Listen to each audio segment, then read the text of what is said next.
Before we begin, there's an important question here that I think should be addressed that's outside of the topic, but it might be because some of our sisters are uncomfortable.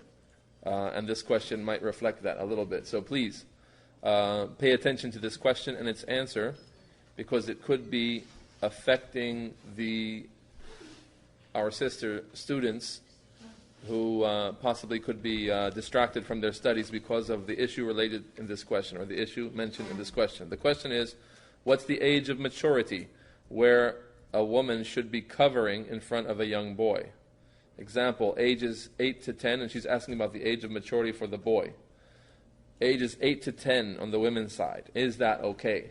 It's a question commonly asked. 8 to 10, sometimes you have very big boys before puberty, and they're coming into the women's side. The best and most complete situation, without doubt, is that at age 7, you order the child to make salat.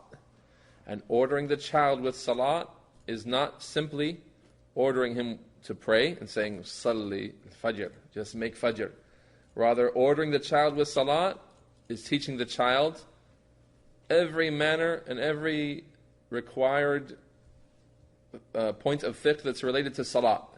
Like wudu, you have to teach the child wudu. You can't just tell him to pray without wudu. You have to teach the child how to cover his awrah.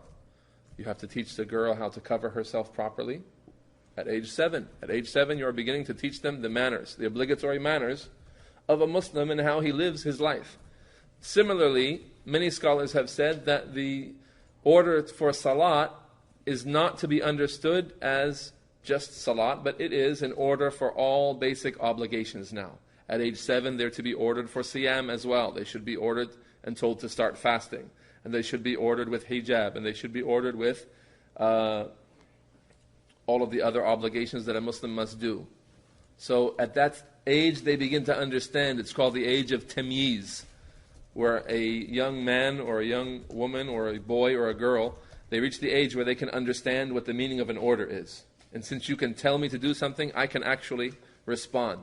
This age between 7 and the last part of the 9th year, it is an age, it's a stage of childhood development defined by the Messenger of Allah عليه وسلم. And guidance has been offered to parents and educators for how to deal with that age category. Order them to make salat, and then compare that with what happens at age 10, and beat them over the salat if they don't pray it, if they refuse to pray at age 10. And from 10 until puberty is a stage where you now request them to fulfill their Islamic obligations, and you follow up on it, and you punish and reward based on that hadith. Between 7 and the last part of the 9th year, before they reach 10, there's ordering them with the obligations in Islam, but being easy with them. If they don't do it, then you don't beat them, and you don't be harsh on them. And you just train them to do it, and teach them the virtues of doing it, and invite them to doing their obligations in a good way, with good exhortations, explaining the benefits of those obligations, and the benefits of obeying Allah, and how that's what we do to earn our way to paradise by Allah's permission, and so forth, without any punishment coming for those who do not fulfill the orders, but strong encouragements and leading by example. So based on that, we say at this stage of childhood development, from age 7 and onwards, we ask our girls to wear hijab, and we ask our boys to stay away from the women's side.